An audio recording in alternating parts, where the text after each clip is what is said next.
Kayfiyatim zo'r. 30 million kreditimni bugungi kunda 300 million so'mga yetkazdim. Ham sog'ligiga, ham cho'ntagiga daromad keltiradi.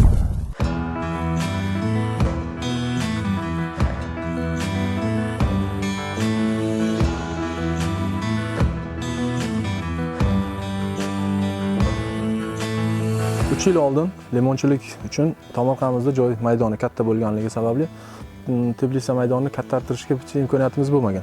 Chunki asosan bu hamma narsa mablag'ga kelib taqaladi va tomorqamiz o'sha paytlar katta bo'lganligi uchun limonariyamiz mayda bo'lgan. Yoshlar ishlar agentligi tomonidan 33 million kredit olib, hozirgi kunda o'sha mana shu ko'rib turgan Tbilisizni 10 sotixga yetkazganmiz. Uydagilar ishlagan, opam, hozirgi kunda ayolim, o'zim, 2 kishi ish o'rni yaratilgan hozir shu 10 sotixda.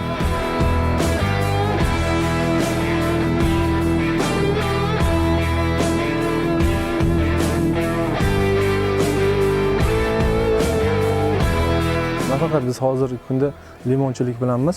Buni ko'chatlarini turli xil viloyatlarga, o'zimizda shu tuman mahallalarga yetkazib berib turibman hozirgi kunda. Buning ichida mandarin bor, apelsin bor, cherishni mandarin bor, kichkinasi.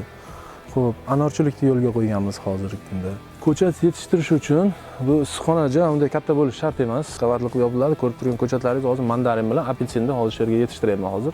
Shu ko'chatlar 3 yillik ko'chat bo'lib, hozir 50 ming so'mdan 150 ming so'mgacha sotiladi hozirgi kunda. Hozir eksa, qishda hozir uxlab turgan holatida ekilsa, bahor kelgandan birdan uyg'onib, xuddi mana bu qanday turgan bo'lsa, bu ham shu holatda uyg'onib ketadi. Issiq payti eksak, o'sish jarayoni 2-3 oyga kechigadi. 30 ming, 35 minggacha hozir so'rab turibdi.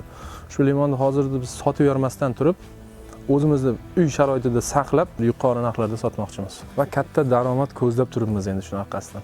Kelajakdagi maqsadlarimiz mana shu limonchilikni joyimni kattartirib 1 gektarga yetkazmoqchiman. Biz kabi yoshlarni qo'llab-quvvatlab, yaratib berayotgan shuncha imkoniyatlar, shuncha sharoitlarni qilib berayotgan davlatimiz rahbariga men o'z minnatdorchiligimni bildiraman.